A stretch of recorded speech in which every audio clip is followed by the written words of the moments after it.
विकृतियों का समझना। कक्षा एक में सबसे पहले तो हम लोगों को बच्चों के साथ मिलजुलना पड़ता है। सबसे पहले तो उन्हीं को बैठाना, दुलार से उनके सामने देखना कि भाई वो आपके साथ कंफर्टेबल है या नहीं। सबसे पहले तो थोड़ा सा जब वो कंफर्टेबल आपके साथ हो गए तब हम उनको धीरे धीरे अपने अक्षर ज्ञान की तरफ लेके आते हैं। उसमें बहुत सारी गतिविधियां आप लोग सभी जानते हैं। सबसे पहले तो कि भाई कार्ड्स होते हैं जो हम लोगों के अक्षर कार्ड्स, उनको बीच में डाल दें और बच्चे को बोले कि भाई उठा के लाओ जो भी हमने अक्षर उसको बोला। जैसे कै बोला तो बच्चे को बोलो कि कै अक्षर का कार्ड उठा के लाए। अगर उसको अक्षर पता है तो वो झट से कै अक्षर ढूंढ के ले आएगा। ठीक है। ऐसे ही दूसरे में हमने लिखा है कि बच्चों को इकट्ठा कर लिया और दो बच्चों को बुला लिया, एक से दूसरे की कमर पे उंगली से अक्षर बनवाया। तो वो बच्चा अगर उसको पहचान होगी उस अक्षर की तो वो पहचान जाएगा कि कौन सा अक्षर उसने बनाया है। फिर जब अक्षर हमने उनको पहचान लिया, उनको पहचान करा दी अक्षर को, उसके बाद फिर अगले आखिर के सप्ताह में फिर हम उनको मात्राएं सिखाते हैं। मात्राएं सिखाने के लिए कुछ लोग 12 खड़ी का इस्तेमाल करते हैं, कुछ लोग चित्रों की सहायता से करते हैं। हम लोग सबसे पहले जैसे का अक्षर उनको लिखा तो फिर हमने का पे उनको आ की मात्रा लगा के सिखाई, उसकी आवाज निकाल के उनको बताई। ऐसे ही हमने काम बना दिया, एक शब्द हमने लिखा काम, हमने उनसे बोला का पे किस अक्षर की आवाज आ रही है, क्या के साथ किस अक्षर की आवाज आ रही है। तो वो बोलेंगे मैम आ की ओर आ रही है। बोलते हैं सर, अपने आप ही बोलना स्टार्ट कर देते हैं बच्चे, आ और आ रहा है मैडम जी।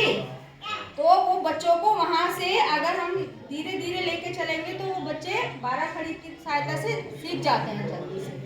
उसके बाद हमारा था कि सप्ताह 19 में दूसरे दिवस का हमें बताना था कि बच्चे को क्या कराना है। तो उसमें हिंदी के पहले कालांश में रसोई जो चैप्टर है, रसोई जो पाठ है, उससे रिलेटेड बच्चों से हमें कुछ बातचीत करनी है शुरुआत में, पहले पीरियड में। तो बच्चों से पूछेंगे कि तुम्हारी रसोई कैसी है, तुम्हारी रसोई कैसी है, तुम्हारी रसोई में कौन कौन काम करता है। बच्चे कहेंगे, क्योंकि हम लोगों में ज़्यादातर लेडीज ही काम करती है, जेंट्स तो रसोई में जाते ही नहीं है। तो हम कुछ भी पूछ सकते, तुम्हारे पापा जाते हैं रसोई में? ना, हमारे पापा ना जाते हैं। ऐसे ही कहते ना अलग, हमारे पापा तो जाएंगे, हमारी मम्मी जाएंगी जी। उससे फिर पूछेंगे रसोई में क्या क्या है, तो उसको उस पार्ट से रिलेट करेंगे। फिर कुछ डायग्राम्स जो पार्ट में दिए गए हैं उनसे पूछेंगे तुम्हारे घर में है, ये बर्तन तुम्हारे घर में है, फ्रिज तुम्हारे घर में है। तो बालक जो बच्चा है वो आपके साथ फेमिलियर होता चला जाएगा। ऐसे ही जो दूसरा पीरियड आता है 19वें सप्ताह में, वो आता है मात्राओं का सिखाना, वहाँ पे चल रहा होता है। तो वहाँ हम उनको ओ की मात्रा सिखाएंगे, वही जो मैं अभी आपको बता रही थी कि अक्षरों पे लगा के। जैसे ओखली में ओ की मात्रा आती है सबसे पहले, ठीक है, और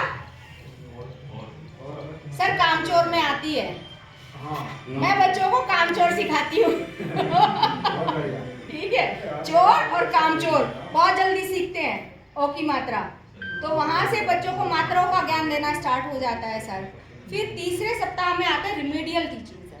रिमीडियल टीचिंग में कुछ बच्चे तो ऐसे होते हैं सर जो बहुत जल्दी पकड़ कर जाते हैं, पर कुछ बच्चे ऐसे होते हैं जैसे आज एक आया, 2 दिन फिर नहीं आया, फिर चौथे दिन आ गया, 5-6 दिन में, फिर उनको भी तो लेके चलना है। फिर उनको पीछे का जो बचा हुआ है उनको उससे अवगत कराएंगे, उसको उनको पढ़ाएंगे।